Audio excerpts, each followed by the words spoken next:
Baik, assalamualaikum warahmatullahi wabarakatuh.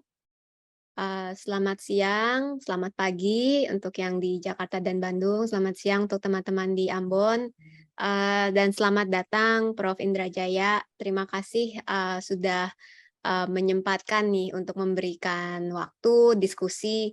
Jadi hari ini kita memang seperti ini Pak, hibrid sekarang. PRLLD itu ada mayoritas di Ambon, tapi memang home base-nya sekarang di Ancol dan ada juga teman-teman misalnya di Bandung atau bahkan mungkin di, Bali gitu. Jadi kita memang sistemnya hibrid.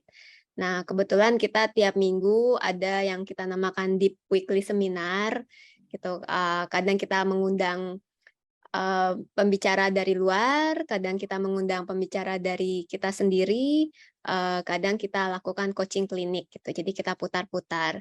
Dan di sini juga saya ingin menyapa Pak Ogi Saletua, mmm, Kapus, PRLD dan Pro gitu ya, kapus di mana-mana. Selamat pagi juga Pak Ogi, mantan bos saya juga, mantan bos saya di mana-mana Pak Ogi. Jadi di sini kalau saya melihat di Zoom ada Pak Ogi, ada, saya dan Bu Iis di Jakarta, ada Pak Agus Setiawan, dan juga ada teman-teman di Ambon yang, karena kita sifatnya work from anywhere. Mungkin Pak Indra, untuk pembukaan saja, kami di Pusat Riset Laut Dalam, sekarang kita memiliki 3 kelompok riset. Yang pertama adalah dinamika lingkungan, laut dalam. Jadi ini adalah isinya teman-teman oceanografi fisika, biogeokimia, pencemaran, dan ketua kelompok risetnya adalah Pak Agus Setiawan. Lalu yang kedua, kita punya kelompok riset ekosistem, eee, ekstremofil laut dalam. Jadi di sini banyak teman-teman, eee, biologi ya, yang jadi kita melihat ekstremofil dari lingkungan laut dalam.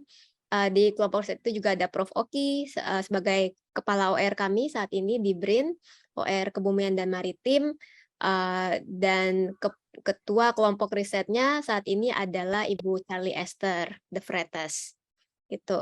Jadi di sini untuk kelompok riset yang kedua itu juga, ada teman-teman yang berkecimpung di bioteknologi, misalnya kita ingin mengeksplor, bioteknologi dari hidrothermal vent. Lalu yang ketiga adalah kelompok riset konektivitas jasa lingkungan, pesisir, dan laut dalam. Karena bagaimanapun juga, meskipun fokus riset kita adalah di frontier laut dalam, kita tidak bisa menutup mata dengan proses-proses di pesisir yang juga mempengaruhi ekosistem laut dalam itu sendiri. Nah, kelompok riset ini diketuai oleh Pak Dr. Sam Likumahua. Jadi, kurang lebih seperti itu Prof. Indrajaya. Kami, sekali lagi terima kasih ini sudah, hari ini kita pick on your brains Pak Indra, diskusi, tadinya kita sempat juga ingin, ada paparan kelompok riset, tapi ternyata ada 2 dari 3 kelompok riset yang, saat ini sedang berhalangan. Tapi, tidak masalah karena Pak Indra juga bisa berdiskusi nanti dengan teman-teman di Ambon lebih, khusus lagi dan di sini juga ada Pak Agus, di mana saya tahu mungkin kepakaran Pak Indrajaya dan Pak Agus, justru di sini lebih match. Mungkin dari saya itu dulu Pak, Prof. Indra silakan, waktu dan tempat kami silakan. Terima kasih. Baik, terima kasih Bu Intan yang sudah memperkenalkan Pusat Riset Laut Dalam ini, dan juga tentunya saya ucapkan terima kasih atas undangannya ya untuk ngobrol-ngobrol dengan teman-teman di Pusat Riset Laut Dalam ini. Suaranya masuk nggak? Ya, ya, terima kasih Bu, sekali lagi Bu Intan ya dan teman-teman semua dari Pusat Riset Laut Dalam yang sudah mengundang saya untuk berbincang-bincang ya dengan teman-teman di sini. Saya terus terang sangat senang sekali ya bisa kembali untuk engage di riset laut dalam ini, dan kebetulan pada kesempatan kali ini saya datang untuk melihat ini skema skema skema riset yang dikoordinir oleh BRIN ini ya, diinisiasi oleh BRIN dengan sistem hari layar itu ya. Jadi kebetulan ini Pak Agus dan Bu Rina datang sini ke Ambon ini untuk melihat bagaimana sih sebenarnya pengorganisasian riset laut dalam ini. Dan dari apa yang saya lihat sementara waktu ini, saya melihat ini ada peluang besar kita kembali bisa melakukan laut dalam lebih sistematis begitu ya, lebih sistematis dan berharap nanti bisa betul-betul mengcover laut dalam kita ya, laut dalam kita ini. Nah, oleh karena itu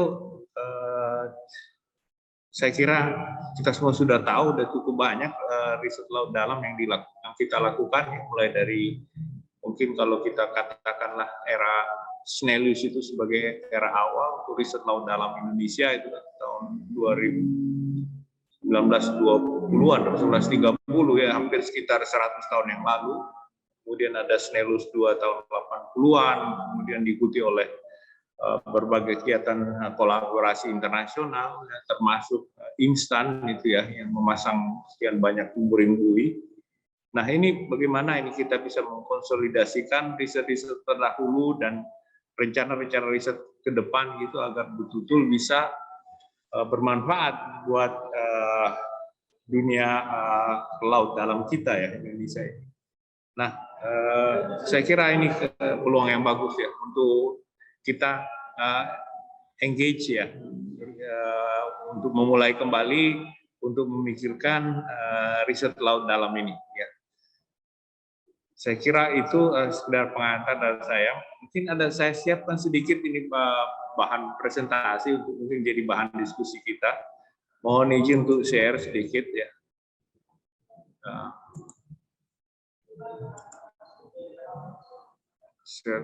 Apa yang sudah saya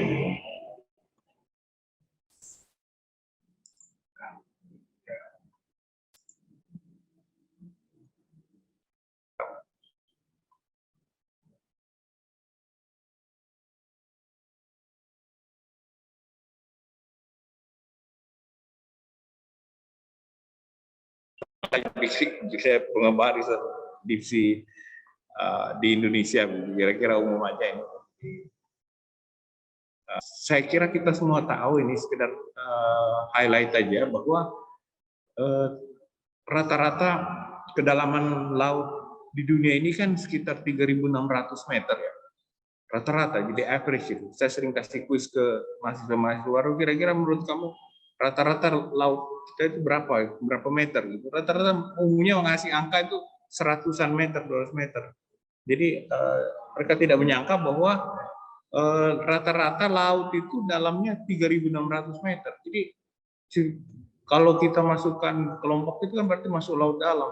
Jadi memang persentase laut dalam ini sangat besar sebenarnya, ya, sangat besar kalau kita lihat tuh. Jadi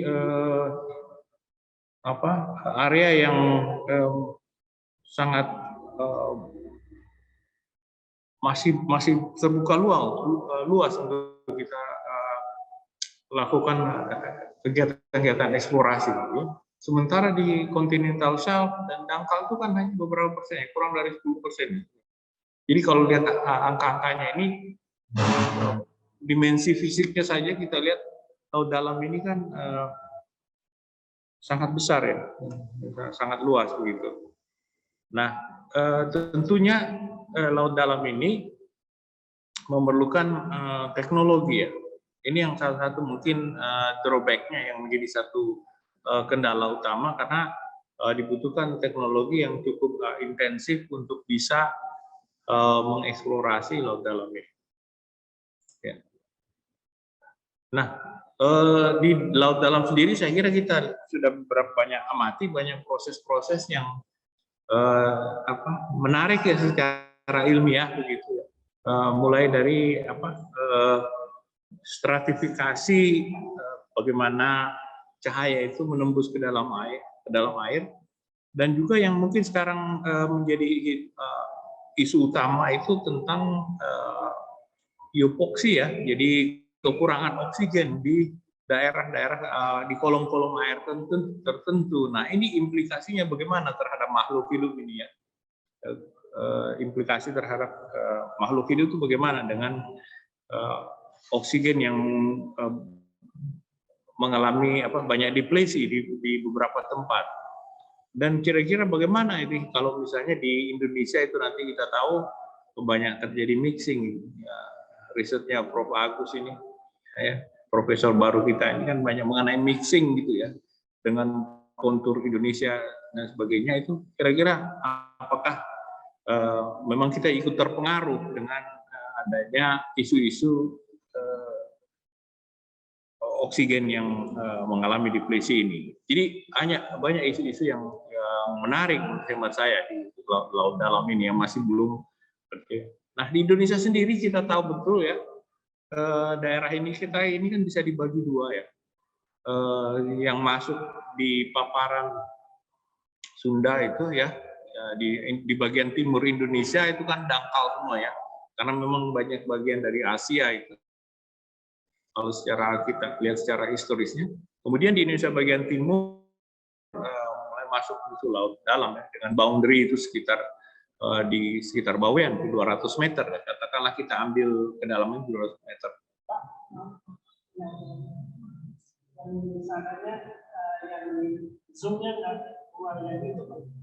Oh,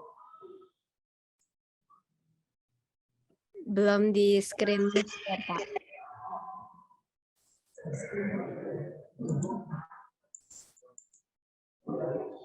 Bagaimana? Sudah Kelihatan ya? Oh, oke. Jadi saya balik lagi kembali. Ya, sudah kelihatan lagi, Bu ya? Ya, jadi saya tadi di slide pertama saya sebenarnya hanya menunjukkan bahwa areal atau volume laut dalam ini di dunia ya sangat besar, dengan kedalaman tadi sekitar 3.600 meter menurut statistiknya. Jadi laut dalam ini sangat luas ya coverage-nya. Begitu juga fenomena-fenomena yang ada di dalam kolom air ya, misalnya itu yang sekarang menjadi isu utama terkait dengan hipoksia oksigen, ya, kekurangan oksigen. Nah, di kita sendiri misalnya di Indonesia ini, areal ini kan kita terbagi dua boleh dikata ya. Satu yang masuk paparan Sunda ini ya, sampai di sekitar Bawean itu dangkal, kemudian dalam masuk ke Indonesia bagian timur, ya, kecuali yang di Arafura itu karena masuk pengaruh dari Australia, kontinental Australia. Nah, namun di bagian selatan Jawa dan utara Papua ini kan laut dalam semua.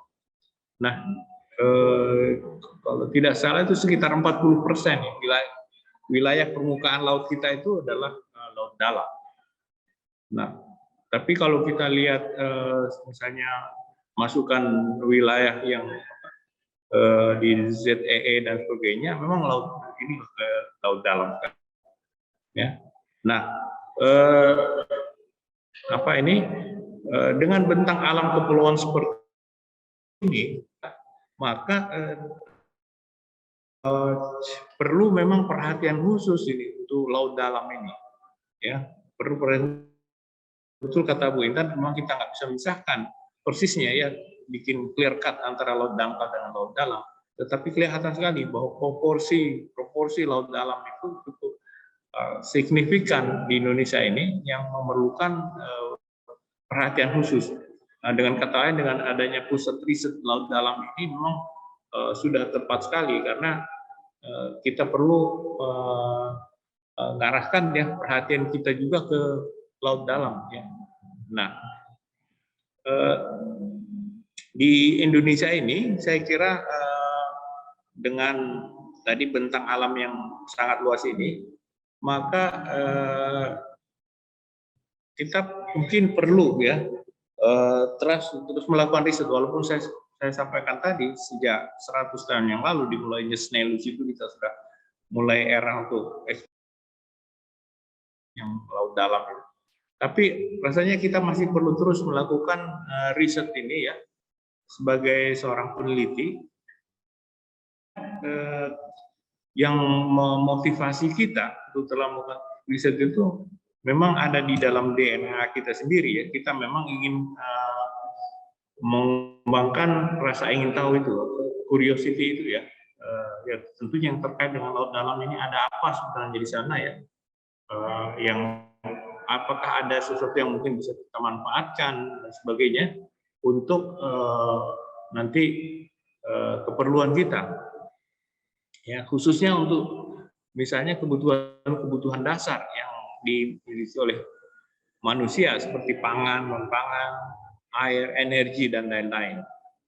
Ya. Nah, selain itu saya kira yang utama dalam kita melakukan riset ini kan satu never ending loop ya, never ending loop sebenarnya. Jadi dengan kita melakukan riset sebenarnya secara tidak langsung dari waktu ke waktu kita itu menyempurnakan teknik yang kita lakukan. Ya dengan kata lain kita dengan istilah itu doing better science and technology, kita menyempurnakan itu agar supaya hasil riset kita makin baik lagi ya. Nah, kata Kennedy ya, knowledge of the ocean is more than a matter of curiosity ya. Our survival may hang upon it. Jadi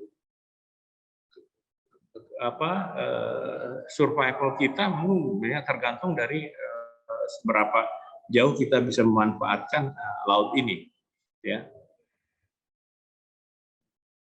Nah, teman-teman semua, saya kira kalau kita cermati ya, untuk eksplorasi laut dalam itu saat ini kan kita mengandalkan sebenarnya untuk mencoba melihat apa yang ada di dalam itu dengan teknologi akustik dengan suara, karena optik ini masih sangat terbatas dan hanya menembus beberapa meter kedalaman saja, maka kita memang mau tak mau mengandalkan salah satu teknologi ini.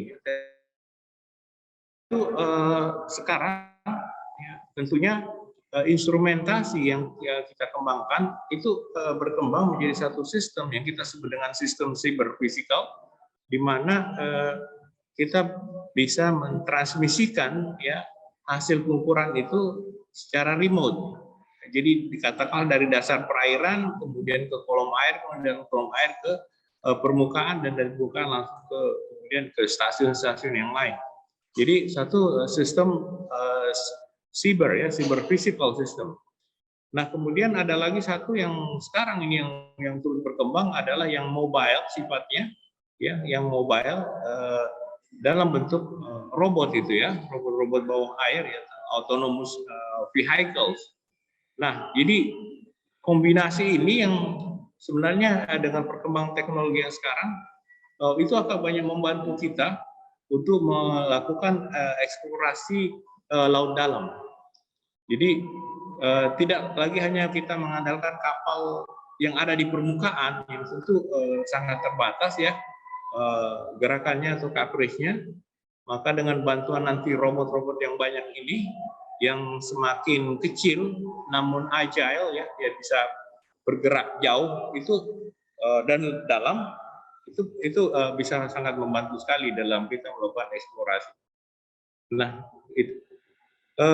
Saat ini dan akan datang sekali bahwa riset-riset yang ada ini akan dicirikan oleh yang saya katakan tadi itu ya, robot-robot yang tak berawak lagi, unmanned ya, tanpa berawak itu. Tetapi bukan tidak berarti kita tidak butuh kapal riset ya, ada ininya sendiri, isinya sendiri. Namun perkembangan dari teknologi tanpa awak ini perlu kita juga mulai menggarapnya atau mulai menyentuhnya. Jadi jangan sampai kita terus-terus tergantung sama pihak lain tanpa ikut mengembangkannya. Dan saya lihat sebenarnya itu bisa kita lakukan. Kemudian yang berikutnya ada 3 sebenarnya ciri yang lain. Berikutnya adalah network, jejaring. Jadi tidak lagi sifatnya stand alone sendiri-sendiri, tapi dia berjejaring. Dengan kata lain, ini akan memperkuat atau jarak jangkaunya itu apa yang kita amati ini. Nah ini sudah banyak diterapkan orang nilai yang jejaring ini. Dan yang ketiga yang saya kira kita sekarang perlu banyak manfaatkan itu adalah data yang terkumpul yang banyak ini, baik yang dikumpulkan lewat kapal maupun lewat satelit dan sebagainya, jadi big data itu kemudian digabungkan dengan algoritma untuk pengolahannya dengan bantuan kecerdasan buatan artificial intelligence, sehingga proses kita mengidentifikasi, mengklasifikasikan dan mengkuantifikasikan objek atau proses yang ada dalam air itu bisa dengan cepat kita kuasai. Nah, jadi ini semua saya kira berada di pihak kita karena teknologi itu sebenarnya berada pada pihak yang memang ingin atau mau memanfaatkannya, dan ini makin banyak tersedia dan banyak sekali juga mahasiswa kita sudah mulai terlibat di pengolahan data yang banyak ini Saya menyebutnya ini kecerdasan buatan sebenarnya seperti new generation matematik dan statistik, karena dia udah jauh lebih advance lagi, bisa mempelajari karakteristik satu data atau feature satu data dengan melakukan pembelajaran sendiri, sehingga sangat powerful. Nah, beberapa isu strategi saya kira di perairan lepas pantai dan laut dalam yang kita hadapi saat ini ada 5, mungkin setidak saya menginikan pertama ini terkait misalnya dengan high migratory atau straggling species Highly migratory ini spesies-spesies yang bermigrasi jauh sedangkan straggling ini artinya spesies-spesies yang keluar masuk zona ekonomi eksklusif masuk ke wilayah jurisdiksi nasional tertentu, tapi kemudian dia keluar lagi ke perairan internasional, itu keluar masuk, itu namanya straggling Nah ini banyak isu ini karena tingkat eksploitasinya terus meningkat dan menjadi konflik of konflik of interest masing-masing negara ingin memanfaatkannya ini. Nah, kemudian yang kedua ini keselamatan navigasi dan transportasi laut. Makin ramai laut ini tentunya makin crowded Nah, persoalan navigasi menjadi persoalan penting. Jadi juga ada transportasi laut untuk kapal-kapal yang besar dan kecil ini bagaimana mengaturnya Kemudian soal pertahanan underwater intelligence and warfare. Nah, kita udah tahu ini berapa sering sudah dan makin sering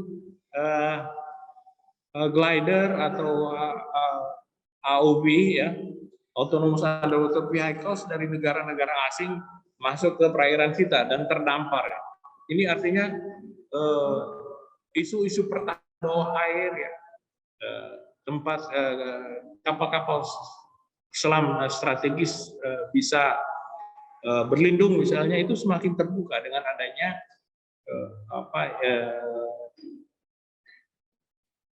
pengumpulan data yang dilakukan oleh underwater vehicles ini. Jadi ini isu yang penting.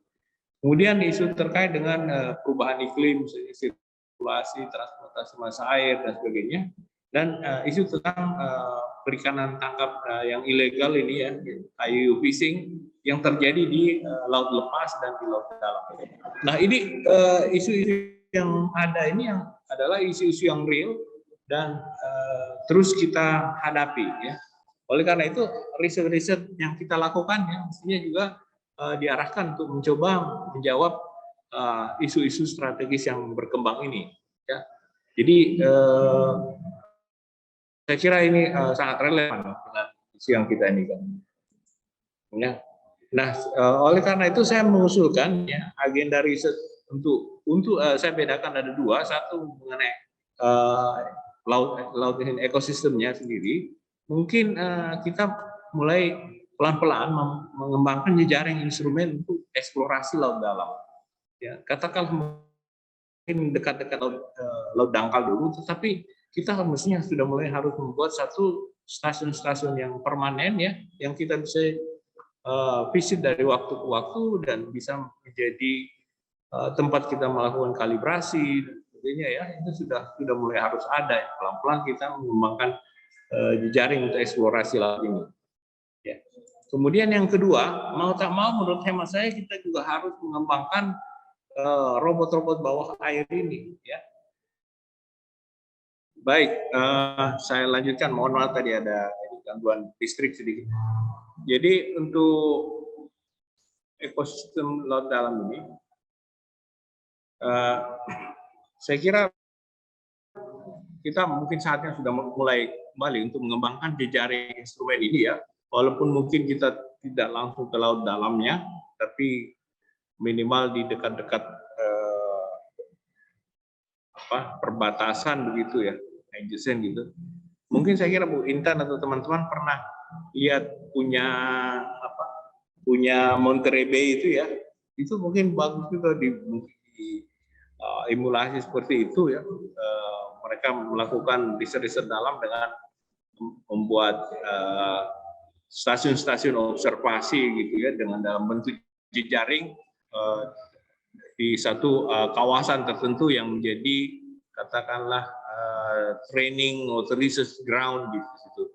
Nah, sehingga bisa menjadi tempat pembelajaran.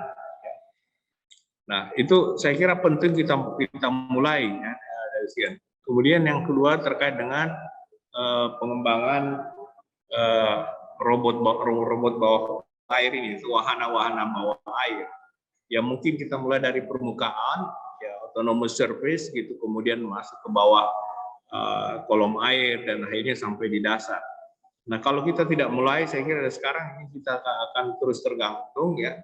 Sementara negara-negara tetangga kita itu sudah banyak mengembangkan ini dan banyak dari wahana-wahana mereka yang terdampar di perairan kita, ya, sehingga tadi itu mengganggu, saya kira, atau mengancam pertahanan bawah air kita. Jadi tidak hanya informasi resources yang mereka bisa eksploitasi, tapi juga untuk soal kedaulatan, kepertahanan dalam bawah air. Nah, berikutnya menurut hemat saya ini kita mulai melakukan pemrosesan big data ini. Saya tahu BRIN ya sudah punya kemampuan komputasi yang tinggi sekali gitu ya. Hyperkomputer sudah ada, maka sudah saatnya juga kita di kelautan ini memanfaatkan big data yang ada dengan kecerdasan buatan. Nah ini saya kira saintis-saintis itu bisa dengan cepat ini mempelajari berbagai algoritma yang sudah ada, yang umumnya makan free, kalaupun juga bayar tidak terlalu mahal, untuk dengan cepat memanfaatkan teknologi ini, jadi catch up untuk pengembangan teknologi ini. Ya. Nah, saya kira kita fokus program kita ini ya, kalau bisa saya ini kan adalah seperti yang tadi saya sampaikan, mulai dari kita melakukan pengembangan dari aspek hardware juga software dengan target-target yang konkret begitu ya, sehingga dari tahun ke tahun kita bisa mengevaluasinya ya.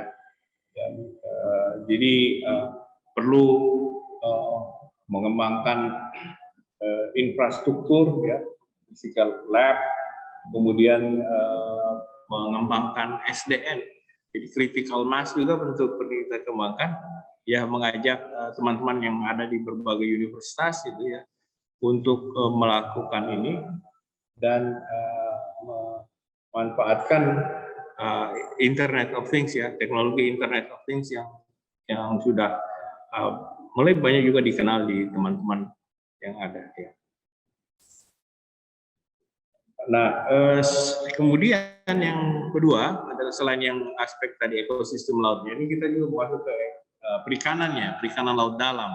Ya, perikanan laut dalam ini juga dulu disentuh oleh teman-teman di BRPL, ya, dengan kerjasama Jepang dan sebagainya.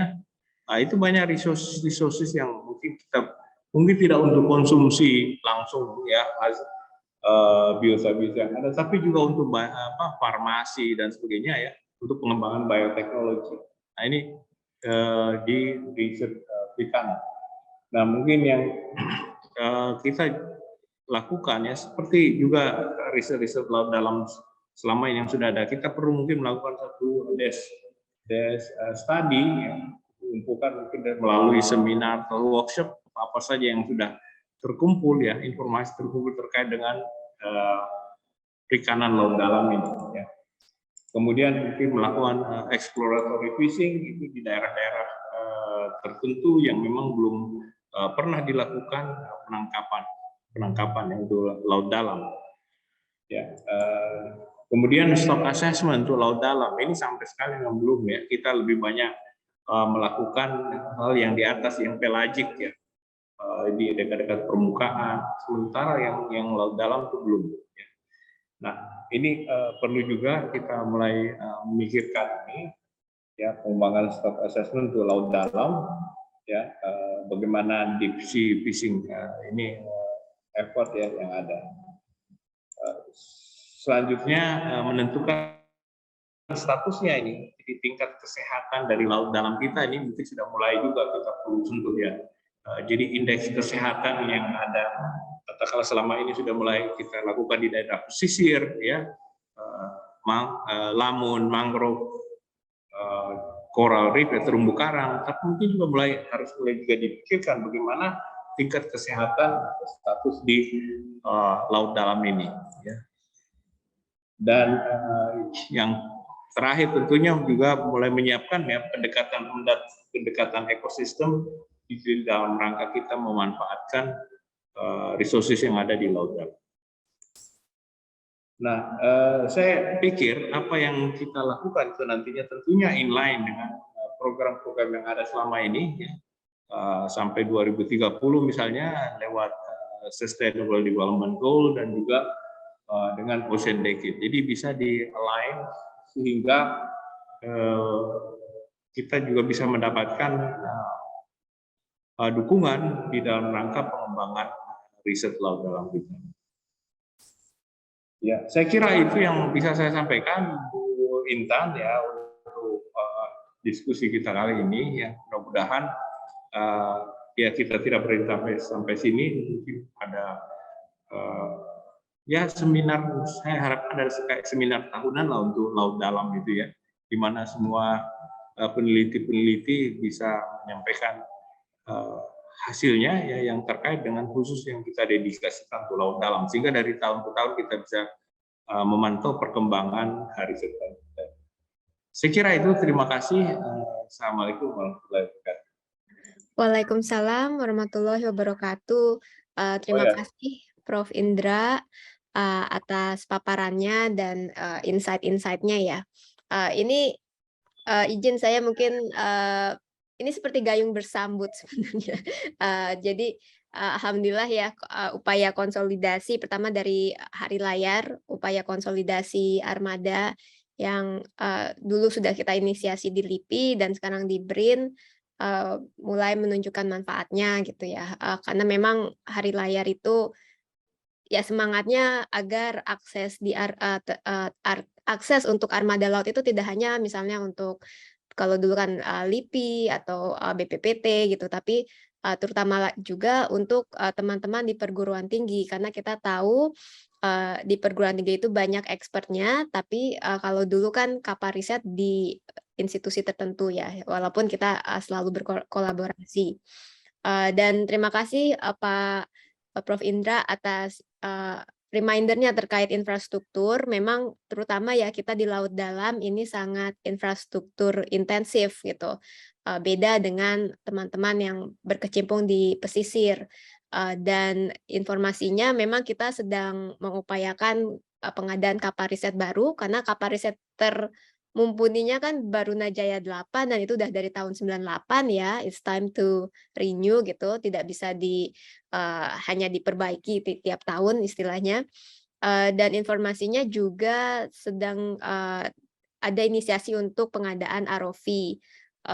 Walaupun yang saya dengar ROV-nya ini bukan yang tipe punya ARM gitu. Karena kami juga tertarik dengan yang punya kapabilitas ARM-nya untuk mengambil sampel-sampel terutama biota laut dalam. Dan tadi gayung bersambut sekali Prof. Indra terkait titik-titik ya observasi. Jadi saat ini karena dari tahun depan, mulai tahun depan itu ada pendanaan mirip core map tapi dengan Jerman gitu. Dan salah satu aspek yang sedang kita rencanakan adalah field station. Jadi memang konsep field station ini adalah IoT gitu ya, unmanned station, termasuk kemarin kami dari Laut Dalam dan Pusat Riset Oceanografi bersama-sama mengusulkan titik-titik mana saja yang perlu kita inisiasi gitu ya untuk observasi ini, baik di pesisir maupun laut dalam. Dan memang salah satu challenge-nya yang mungkin perlu kita push juga adalah ya seperti Argo gitu ya Prof. Indra, tapi adalah pengukuran dari aspek biogeokimia gitu. Karena kita selama ini mungkin kalau misalnya di BMKG kan mungkin sudah ada yang temperatur, suhu, pokoknya yang CTD, temperatur salinitas depth. Tapi kalau untuk kita masuk ke aspek biogeokimia, pH, DO itu justru masih jarang. Dan kemarin kita dengan pendanaan Core Map sudah menginisiasi di 2 lokasi dulu, gitu. 2 lokasi yang manageable, yaitu satu di Ambon dan satunya lagi di Lombok. Jadi kita sekarang punya sudah menginstalasi sistem secara web based bisa diakses. Dan tentu ini masih butuh penyempurnaan ke depannya. Tapi paling tidak kemarin apa yang sudah kita inisiasi dan saya tahu Prof. Indra juga menginstal serupa ya gitu. Ini sebagai cikal bakal lesson learn untuk kita membangun suatu jejaring field station dengan memanfaatkan pendanaan tadi. Dan tadi juga lagi-lagi gayung bersambut Prof. Indra. Jadi tahun ini di bulan November ini ketuanya ada Dr. Semliku Mahua. Kita akan mengadakan ICIME, jadi simposium. Memang judulnya Eastern Indonesia, tapi kenapa Eastern Indonesia ya karena secara lokasi sangat seksi, secara saintifik juga disitulah terdapat lokasi-lokasi laut dalam. Jadi semoga ICIME ini tadi seperti yang Prof. Indra sebutkan bisa menjadi wadah ya untuk kita setiap tahun ketemu mengupdate pengetahuan kita tentang laut dalam. Kurang lebih mungkin kalau tambahan bukan tambahan ya tadi gayung bersambut gitu dari poin-poin penting yang Prof. Indra sampaikan. Mungkin silakan mungkin dari teman-teman yang lain untuk diskusi lebih substantifnya silakan.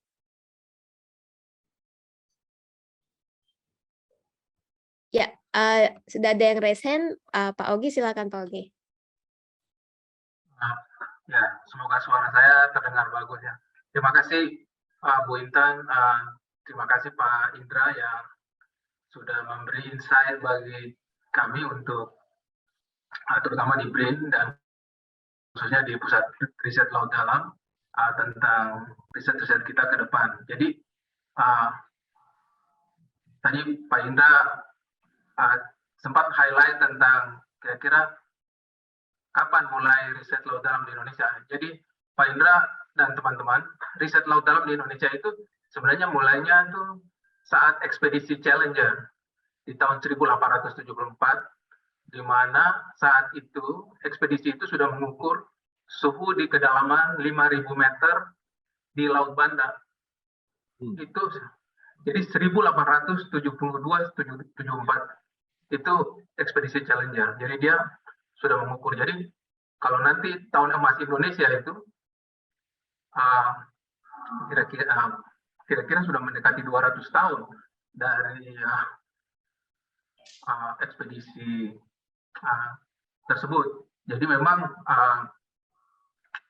itu sudah sangat lama. Jadi Snellius itu kemudian memang di awal 1900 itu banyak sekali penelitian, ada Tiboga, kemudian ada beberapa setelah Indonesia merdeka itu ada beberapa, tapi sebenarnya 1000. Makanya kalau kita membaca buku teks Swerdrup itu yang diterbitkan tahun 1901 sekian, itu suhu kedalaman 5.000 meter di Laut Banda itu sudah ada di buku itu. Nah, itu datanya dari mana ya? Ternyata itu datanya dari ekspedisi Challenger dari Inggris.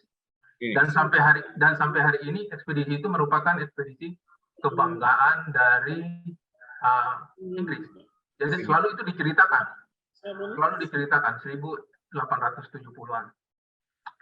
Ya, yang kedua juga ingin saya highlight kebetulan Bu Intan. Sebenarnya jadi saya banyak yang tidak mengetahui secara baik. Sebenarnya pusat riset laut dalam itu awalnya kan namanya Pusat Penelitian Laut Dalam waktu LIPI, dan sebenarnya di LIPI pun sebenarnya kita tidak mempropos pusat riset baru yang namanya Pusat Riset Laut Dalam.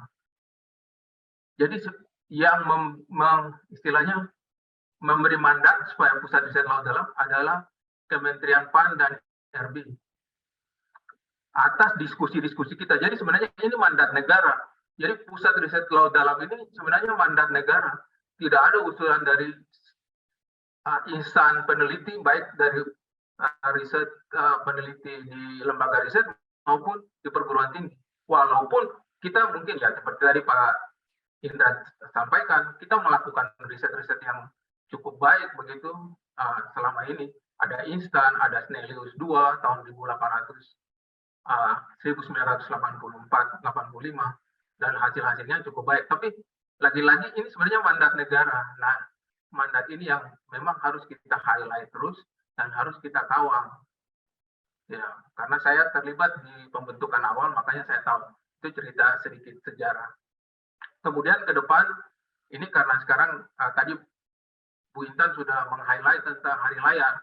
Tapi mungkin saya pikir kita perlu juga menggalang nih Bu Intan, usul saya, buat aja PKR, Pusat Kolaborasi Riset untuk Laut Dalam. Mungkin temanya nanti bisa dicari, tetapi saya kira teman-teman yang akan cruise pada awal bulan ini bisa menjadi motor begitu untuk kita membentuk, kebetulan di situ ada Prof. Indra, ada Prof. Agus, ada Dr. Rina. Mungkin kita sudah mulai bisa memikirkan Bu Indra, bagaimana mengkolaborasi perguruan tinggi dan BRIN untuk membangun namanya Pusat Kolaborasi Riset untuk Ekosistem Laut Dalam di Indonesia. Mungkin itu 3 hal penting yang bisa saya sampaikan kesempatan ini. Terima kasih. Baik, terima kasih Pak Ogi. Ya, memang betul Pak ya. Ini tadi menarik mandat. Kalau mandat nih saya baru tahu juga dari Pak Ogi, karena Pak Ogi yang mengawal di awal. Tapi kalau kita perhatikan saja ya, misalnya seperti ya kami yang bunda-bunda yang baru gitu ya, misalnya baru join BRIN juga, mengapa di BRIN pun ada Pusat Riset Oceanografi dan Pusat Riset Laut Dalam gitu kan. Ini kan pertanyaan banyak orang. Karena memang riset laut dalam ini adalah riset frontier yang memang perlu dikhususkan. Walaupun saat ini SDM kita lebih sedikit, tapi memang ini suatu agenda yang penting. Dan kemarin juga waktu kita bicara kolaborasi dengan internasional, kita highlight bahwa laut dalam itu harus beda, harus unik gitu. Kalaupun kita bicara oceanografi fisika, kemarin ya sama Pak Agus juga, kita bukan ordinary ITF gitu. We talking about upwelling gitu. Kita harus punya aspek-aspek laut dalamnya. Karena kalau bicara upwelling kan kita bicara massa air dari laut dalam. Kalau bahkan kita kemarin juga oke, kita push misalnya riset di Palung gitu. Inilah keunikan dari pusat riset yang tadi Pak Ogi tekankan, ini sebenarnya suatu tujuan ya, tujuan besar untuk mempush riset frontier laut dalam gitu. Jadi kita harus sama-sama bangga di situ kita diberi kesempatan. Baik, mungkin dari Bapak Ibu yang lain silakan. Kalau yang di Zoom silakan raise hand. Kalau yang yang di Ambon Silakan. Dari Ambon ada? Ya, Ibu Betsy ya? Ibu Betsy. Ibu Shelly. Iya. Berdua. Silakan Ibu kalau ada yang ditanyakan. Iya, terima kasih Bu. Saya setelah mendengar paparan tadi, saya ingin tahu ya, misalnya di mana saya? Di bagian depannya itu saya bisa lihat ada bioindustri laut dan darat misalnya, atau perikanan di sampingnya Mbak Ibu. Apakah itu termasuk bagian yang mau diteliti juga, atau artinya menyangkut dengan laut dalam? Kemudian kalau misalnya kita bicara tentang blue economy, apakah itu ada hubungannya dengan penelitian-penelitian yang akan dilakukan atau sedang dilakukan? Itu karena kami juga nanti sebentar lagi akan melakukan international conference dan topiknya adalah sustainable blue economy. Minta pencerahannya Pak Indra. Baik, mungkin saya persilakan ke Pak Indra, silakan. Nanti kalau soal yang di background saya bisa jawab. Ya.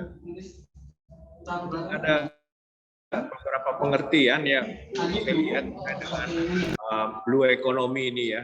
Ada yang mengeneralisir bahwa segala hal yang terkait dengan laut itu ya, dan tentunya ekosistem yang berinteraksi dengan laut seperti mangrove itu masuk dalam blue economy.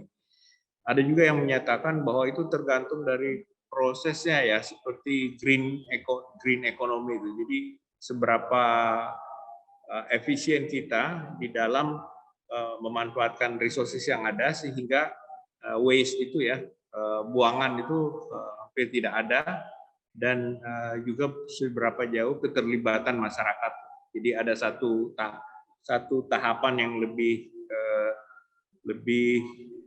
advance dari green economy. Ada yang mengatakan begitu. Tapi saya kira mungkin semuanya sepakat bahwa yang dimaksud dengan blue economy itu ya terkait dengan laut. Jadi apakah dangkal atau dalam itu tidak masalah. Nah, saya tadi menyampaikan kita perlu menaruh perhatian pada yang secara fisiknya memang dia dalam gitu ya. Seberapa dalamnya ini katakanlah kita, ini juga tergantung kesepakatan ya. Kalau kita ambil misalnya daerah setelah continental shelf, katakanlah 200 meter itu sudah dalam ya, kita anggap itu sebagai apa yang katakanlah our working definition gitu ya, sebagai laut dalam di atas 200 meter. Nah, itu mungkin ya, jadi kita lihat daerah-daerah yang lebih dalam dari itu 200, maka ini yang menjadi fokus perhatian kita ya. Bukan berarti sekali lagi kita mengabaikan adanya interaksi antara laut dalam dengan laut dangkal, tapi artinya emphasisnya itu ke arah situ. Nah, tentunya dengan laut yang dalam ini membawa konsekuensi kalau menurut saya lebih ke konsekuensi teknologi ya, karena memang dengan laut yang dalam itu kan berarti tekanan tinggi, material yang dibutuhkan ya, bahan-bahan untuk keperluan katakanlah wahana bawah airnya itu jadi lebih rumit dan lebih berat gitu katakan. Tetapi itulah yang satu konsekuensi teknologi saya kira ya. Dan kita sudah lihat juga mungkin contoh-contoh mungkin tidak di laut tapi di ruang angkasa itu ya, bahwa perkembangan teknologi atau investasi teknologi itu akan pays back gitu, akan kembali gitu modalnya gitu, berupa pengembangan teknologi yang mungkin awalnya tidak kita antisipasi tapi kemudian menjadi berkembang. Nah, itulah juga menurut saya nanti terkait dengan blue economy-nya. Jadi ada investasi untuk memang diarahkan ke laut dalam juga ya. Ya, selama ini kan kita banyak dengar itu lebih banyak ke arah ke blue carbonnya gitu ya, ke arah blue carbonnya misalnya mangrove, kemudian lamun dan sebagainya. Tapi kita kalau bisa ini juga menaruh perhatian ke yang betul secara fisik dia di tempat yang dalam. Mungkin itu sedikit tambahan info dari saya. Baik, terima kasih Prof. Indra. Mungkin tadi saya izin menjawab pertanyaan yang pertama ya Ibu. Jadi kalau background saya itu backgroundnya organisasi riset kebumian dan maritim di BRIN. Jadi kalau di BRIN kita punya organisasi riset dan kami di bawah kebumian dan maritim. Nah, di bawah organisasi riset tersebut ada pusat-pusat riset. Di kami ada 10 pusat riset. Jadi dari 10 itu ya 5 kebumian, 5 kelautan lah, kurang lebih seperti itu. Dan jadi untuk kelautannya selain pusat riset laut dalam, ada pusat riset oceanografi, bioindustri, perikanan, dan konservasi sumber daya laut. Jadi tadi beberapa aspek sebenarnya yang di-highlight oleh Prof. Indra terkait perikanan laut dalam ini kesempatan baik untuk bersinergi sebenarnya dengan pusat riset perikanan di bawah Pak Fayakun. Beliau dulu peneliti di KKP. Jadi ini menarik. Blue economy ini juga menarik ya, karena konsepnya sangat besar, kadang terlalu besar, tapi bagaimana kita mengkonkretkan gitu ya. Nah tentu kami di BRIN sebenarnya tagline fokus riset BRIN itu adalah digital, green, dan blue economy. Jadi sangat punya keinginan gitu ya untuk mempush blue economy dan juga green economy. Dan disinilah kesempatan kami di organisasi riset kebumian dan maritim untuk mengkonkretkan apa sih sebenarnya, karena bisa sangat luas ya, dan Bappenas juga sudah ada panduan dari Bappenas, dan itu juga masih sangat luas. Tapi kalau di laut dalam tentu ini tertarik, deep sea blue economy itu apa gitu kan. Kita nggak bicara lagi mungkin mangrove atau itu mah blue carbon, tapi kita bicara mungkin lebih ke potensi bioprospecting, karena deep sea ini dengan berbagai lingkungan ekstrimnya sangat-sangat berpotensi untuk bioprospecting. Riset bioprospecting, selain juga misalnya dengan Pak Agus ya, waktu itu kita bicara dengan riset mengarah ke deep sea tailing. Jadi punya pemahaman yang komprehensif terkait batimetri, sirkulasi laut, mungkin ada lokasi-lokasi yang lebih sustainable dari aspek deep sea tailing. Tapi ini debatable ya, karena ini masalah sustainability versus utilitas. Dan mungkin sekedar menginfokan juga, Ibu, tahun depan kebetulan Indonesia akan menjadi ketua untuk di ASEAN. Jadi dari aspek ASEAN COSTI, kami di Subcommittee Marine Science dan Teknologi mengangkat isu blue economy. Jadi ternyata di ASEAN ini blue economy sesuatu yang diinginkan, tapi tidak ada yang pernah berani melit gitu. Jadi kemarin kita Indonesia, kita akan mengusungkan blue economy, tapi kita juga harus fokus gitu. Apa sih istilahnya tidak kemana-mana, yang manageable dulu kita lakukan. Kemarin ada 3 usulan kegiatan ya yang kita usulkan, yaitu pertama smart aquaculture. Jadi ini teman-teman kalau di kami di BRIN Pusat Riset Bioindustri, Perikanan mungkin akan masuk di situ, konservasi. Yang kedua itu observasi, intelligent ocean monitoring. Yang ketiga adalah itu usulan dari oceanografi, lebih ke ocean health monitoring gitu. Jadi kita Indonesia sebagai ketua tahun depan akan justru mengangkat blue economy. Mungkin nanti bisa sinergi ya Bu ya, kita membuat forum yang saling mendorong. Tapi itulah tahun depan akan kita lakukan dengan 3 aspek: smart aquaculture, intelligent ocean monitoring, dan ocean health index, seperti itu. Mungkin kalau dari saya itu yang dapat saya sampaikan, Ibu. Terima kasih sekali lagi pertanyaannya dari Ibu dan jawabannya dari Prof. Indra. Baik, mungkin rekan-rekan yang lain. Oh, Pak Agus, silakan Pak Agus. Pak Agus Setiawan. Oh ya, terima kasih Bu Intan. Selamat siang teman-teman semua. Assalamualaikum warahmatullahi wabarakatuh. Apa kabar Pak Indra? Udah lama nih saya nggak ketemu Pak Indra nih. Biasanya kita ketemu di ISOI Pak ya. Cuman karena COVID jadinya lebih banyak online ini.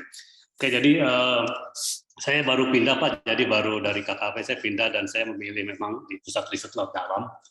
Dan karena banyak ketertarikan saya di situ, dan tadi Pak Indra sudah menyebutkan banyak hal tentang apa saja yang bisa dilakukan di riset laut dalam, baik dari sisi teknologinya, peralatannya, lalu dari sisi tadi sumber daya alam di laut dalamnya itu sendiri gitu.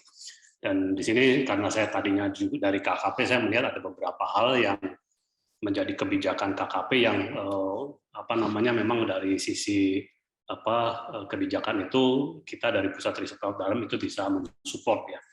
Jadi tadi Bu Intan sudah menjelaskan tentang salah satu prospek yang saya lihat itu cukup besar, terutama di Indonesia Timur sebagai tempat di mana sumber daya tambangnya itu cukup besar, sementara dari sisi lahan itu sangat terbatas karena banyak pulau-pulau kecil vulkanik ya, yang dia dari sisi materialnya itu banyak material tambang, tapi area untuk pengelolaan tailingnya itu sangat terbatas. Dan di situ saya lihat itu sudah ada skenario bahwa itu sebagai salah satu ciptaan yang bisa dijadikan untuk bersinergi gitu dalam pengelolaan tailing. Nah itu salah satu yang menarik yang saya juga tertarik untuk meneliti. Di samping hal lainnya juga yang tadi Pak Indra sudah sebutkan tentang peralatan. Nah ini tentang peralatan ini kebetulan Pak ya, jadi saya juga pernah berdiskusi juga terkait dengan peralatan-peralatan tadi yang misalnya untuk unmanned vehicle dan lain sebagainya. Nah, kita lihat di sini dari sisi teknologi memang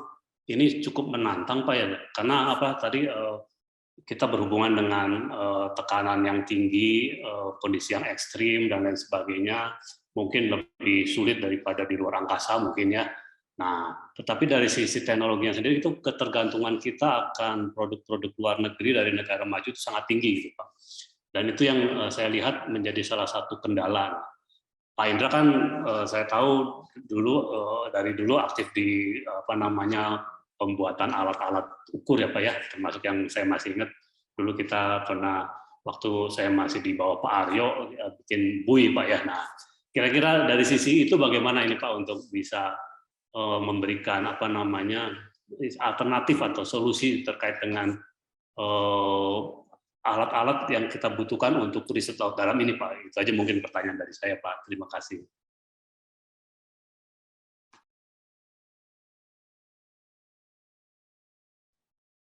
Ya, terima kasih Pak Agus ini, kawan lama, udah lama betul-betul nggak ketemu secara fisik ini lewat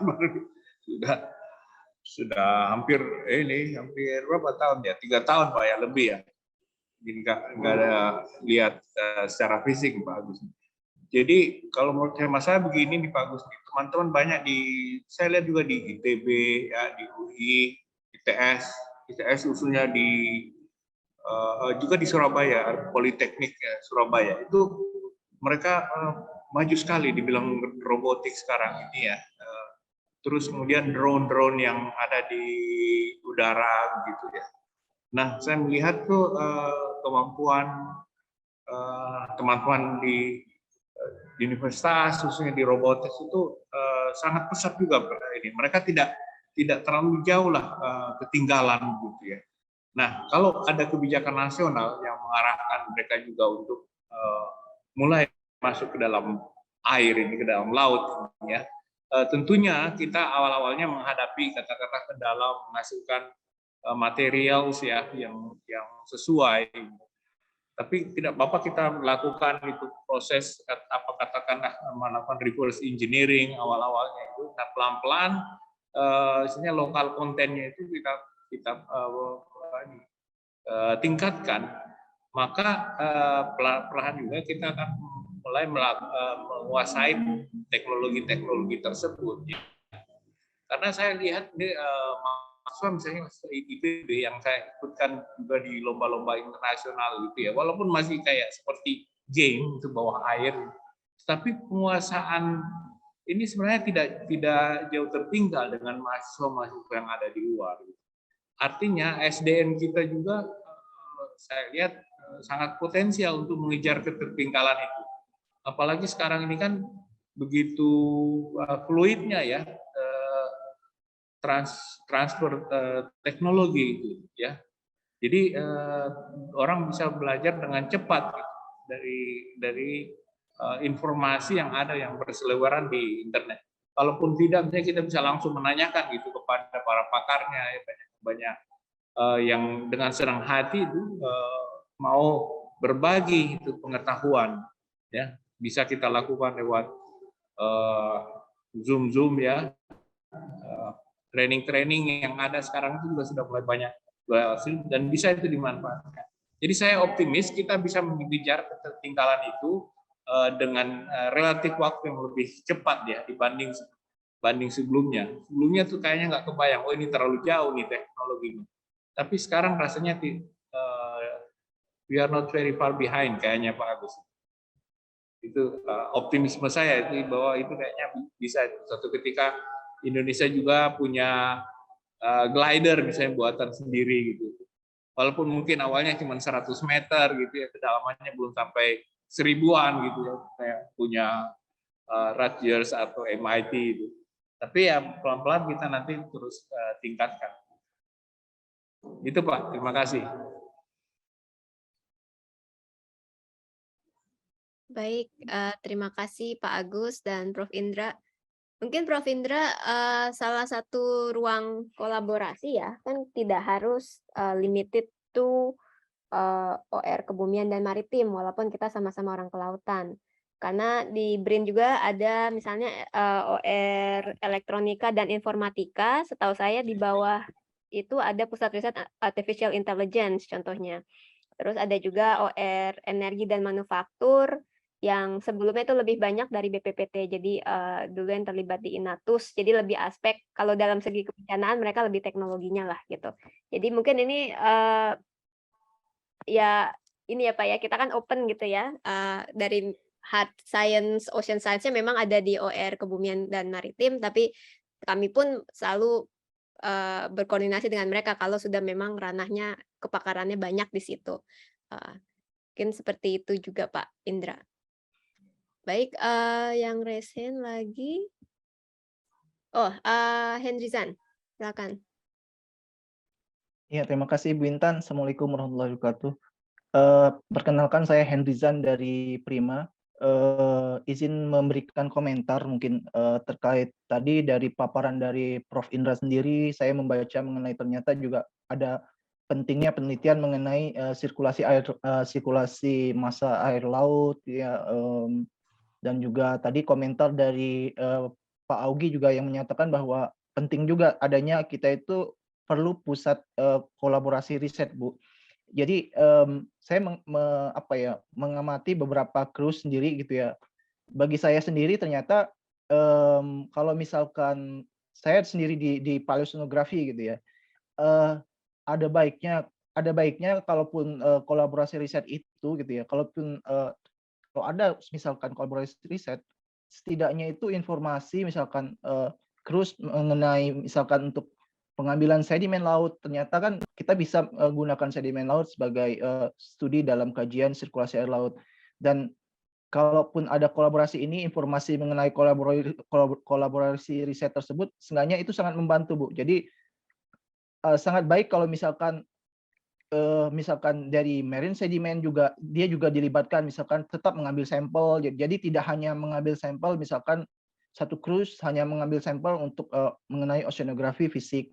Tetapi kalau misalkan ada kolaborasi dan tetap melibatkan para geologis istilahnya sekali cruise kita tetap akan mengambil sedimen juga. Jadi setiap event dari cruise itu kita dapat poin-poin research yang secara komprehensif gitu ya. Tidak hanya kan biaya cruise itu kan mahal ya Bu ya. Kalau misalkan kita dengan adanya kolaborasi riset tentunya ya akan sangat efektif sekali sih gitu kan. Ya menurut saya komentar saya ya itu tadi ya kalau meskipun kolaborasi riset itu melibatkan banyak expert, kemudian komunikasi, setidaknya berbagai isu-isu yang tadi disampaikan oleh Pak Indra ternyata bidang keahlian dari saya sendiri ternyata sangat dibutuhkan. Mungkin itu saja Bu, komentar saja mungkin Bu. Baik, terima kasih Pak Henryzan komentarnya. Biasanya sih kalau di ORKM kita sekarang banyak kerjasama internasional kita ORKM kan, maksudnya justru untuk itu gitu. Oke. Jadi tidak misalnya satu institusi luar dengan satu pusat riset, seperti kemarin baru saja misalnya dari pusat riset sumber daya geologi punya ingin meneruskan kerjasama yang berlangsung. Nah itu ya udah kita ngobrol di ORKM sambil silakan pusat riset yang punya kepentingan yang mirip gitu. Oke. Kalau sekarang banyaknya seperti itu sih, Pak, heeh. Tapi saya tahu nanti kalau udah jadi plan of operation biasanya di situ mengerucut lagi karena sudah masuk ke schedule kan, schedule hari layar. Nah, itu biasanya ini, tarik-tarikan antara, kayak oceanografi sama fisika dan kimia kan cepet ya kerjanya, Iya, titik-titik lari. iya, Nah, tapi biasanya teman itu versus yang geologi dan biologi. Nah, itu biasanya yang agak susah, yang kalau geologi kan butuh waktu lama, terutama iya. biologi ya. Jadi lebih ke logistik sih, tapi kalau secara, eee, kayak kemarin yang Vio kan kita join proposal rame-rame gitu, silakan. Biasanya cukup open sih, Pak, kalau di OR. Baik, baik. Baik, siapa lagi? Baik, Bapak Ibu, apa masih ada pertanyaan? Dari Ambon nih.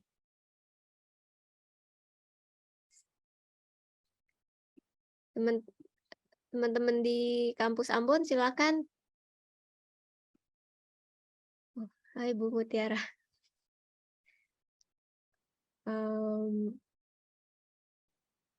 Baik, mungkin kalau sudah tidak ada pertanyaan lagi, mungkin dari Prof. Indra ada yang last concluding remark yang ingin disampaikan, silakan. Ada yang mau bertanya, Pak Agus ini Oh ya. dari Floor. Oh, dari floor, silakan. Ya, Saya nggak kelihatan floor-nya. Makasih. Poin saya Bu Intan ini. Kita punya orang-orang hebat seperti Bu Intan kan mumpung lagi di Kapus Laut Dalam begitu Bu ya. Dan juga BRIN begitu ya yang sangat luar biasa. Kemudian juga menyongsong Indonesia Emas 2045 begitu. Nah, satu kata saja kalau seandainya ini di dalam kata pusat riset laut dalam dan kutub polar itu sangat luar biasa karena tetangga kita Bu, India itu sudah jauh itu ada beberapa 1 dekade ke belakang, bahkan kalau lihat sejarahnya dari ini sudah ekspedisi ke 40 2021 itu. Mereka tidak punya kapal riset besar Bu, tetapi mereka charter itu kapalnya itu. Jadi ada ekspedisi rutin begitu. Nah, apa yang kita lakukan bisa dilihat tidak hanya memang kita di wilayah tropis, wilayah ekuator, tetapi saya kira ke depan banyak hal penting juga yang bisa dikembangkan di sana begitu, Bu. Jadi kalau Bu Intan ini bikin program nanti Antartika, saya mungkin yang daftar pertama duluan nih, Bu. Untuk Antartika ini. Jadi sangat sakti itu Bu, pusat riset nasional laut dalam dan polar gitu, kutub. Itu Bu ya, makasih Bu. Menarik. Baik, terima kasih. Ini saya selamat dulu nih atas guru besarnya Prof. Agus. Terima kasih Bu, terima kasih. Well deserved, Pak. Baik, ini menarik ya Pak ya. Ini jadi kacamatanya kita kembali ke riset kelautan frontier ya. It's not just deep sea, tapi peran kita di polar. Iya, Thailand juga udah mulai ya ke sana ya. Menarik Pak. Ini kalau kayak seperti ini kita perlu bikin naskah akademik baru lagi terkait pusat riset sama pusat riset. Tapi mungkin ini juga Pak, kami kalau boleh jujur di laut dalam kan saat ini SDM-nya sangat sedikit ya. Karena mungkin kemarin misinformasi ketika pemetaan gitu. Jadi justru PR besarnya adalah menambah SDM nih. Jadi mungkin bapak-bapak dari perguruan tinggi, dari Prof. Indra, Prof. Agus, ini kalau punya murid-murid ya yang bright dan motivated dan bisa nggak harus langsung nyemplung ke BRIN itu nggak Pak, nggak harus jadi PNS. Jadi kayak kemarin ini juga ada saya mahasiswa non PNS yang kita push untuk degree by research contohnya kan. Jadi mereka sangat pintar gitu ya, sangat potensial. ya kita tugasnya membantulah mereka untuk menjadi saintis yang bagus gitu, yang lebih solid. Nah, dan syukur-syukur nanti ke depan kita juga bisa merekrut sebagai postdoc gitu. Jadi sekarang ini banyak teman-teman diaspora yang ya tertarik gitu ya, kayak dulu saya juga tertarik balik ke Indonesia, sekarang justru jalurnya lebih mudah sebagai postdoc di BRIN. Nah, itu sebenarnya langkah-langkah kita untuk mulai menarik talenta-talenta riset ke depan. Jadi justru di sini yang mungkin tahu pool awalnya gitu ya, mungkin dari IPB, dari ITB yang besar-besar. Kalau ada informasi mahasiswa yang bisa kita dorong dan tertarik dan bisa kita tarik sebagai postdoc, ini sangat ini Pak. Karena kita harus bangun SDM-nya dulu untuk bisa memulai gitu ya. Tadi seperti ide bagus ke Polar. Terima kasih Prof. Agus. Baik Bapak Ibu, mungkin kalau masih ada pertanyaan satu lagi ya, waktu sudah menunjukkan di sini 12.30, sudah hampir 1,5 jam. Silakan kalau masih ada pertanyaan dari luar BRIN juga silakan, ini mungkin dari Unpati, dari mana.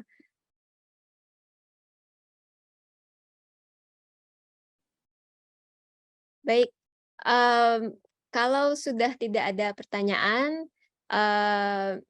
saya nanti penutupnya Pak Prof. Indra ya. Saya ingin dari saya mengucapkan terima kasih untuk Prof. Indra, rekan-rekan semua yang sedang berkunjung ke Ambon, rekan-rekan dari luar BRIN juga, ini kolega-kolega kita, dan juga teman-teman kawasan yang sudah menyiapkan logistik hari ini.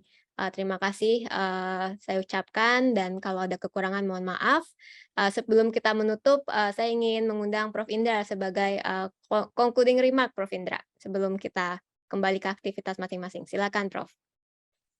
Ya, terima kasih Bu Intan ya. Alhamdulillah pada siang hari ini kita bisa diskusi bincang-bincang tentang riset laut dalam ya, yang tadi ditambahkan sama Pak Agus, Profesor Agus yang baru, kalau bisa ditambahkan kata polar katanya ya, kutub. Ya mudah-mudahan nanti ada ini bisa ada tambahan seperti itu. Namun saya kira dengan diskusi kita pada siang hari ini, mudah-mudahan kita kembali bersemangat untuk menggarap laut dalam ini, karena sebagian wilayah kita, saya sampaikan tadi, itu cukup signifikan keberadaan laut dalam ini. Dan mudah-mudahan dengan adanya pertemuan ini tidak hanya seperti sampai di sini, tapi kita juga lanjutkan. Saya lihat banyak anak-anak muda yang antusias ya untuk melakukan riset-riset yang challenging ya, yang frontier sifatnya itu ciri-ciri anak sekarang malah senangnya yang menantang, yang frontier. Mudah-mudahan ini jadi momentum yang bagus Bu Intan ya, dengan adanya revitalisasi ya riset laut dalam ini, mudah-mudahan terus berkembang ya. Kami tentunya dari perguruan tinggi siap membantu dan mengarahkan mahasiswa kami untuk supaya juga menggarap atau menengok ke arah laut dalam ini. Terima kasih. Assalamualaikum warahmatullahi wabarakatuh. Waalaikumsalam warahmatullahi wabarakatuh. Terima kasih, Prof. Baik, Bapak Ibu. Terima kasih Prof. Indra. Selamat siang. Selamat siang Sampai semua. jumpa. Sampai jumpa. Baik, kalau yang di Ambon silakan ingin terus berdiskusi. Untuk Zoom kali ini saya tutup dulu ya. Selamat siang. Selamat siang.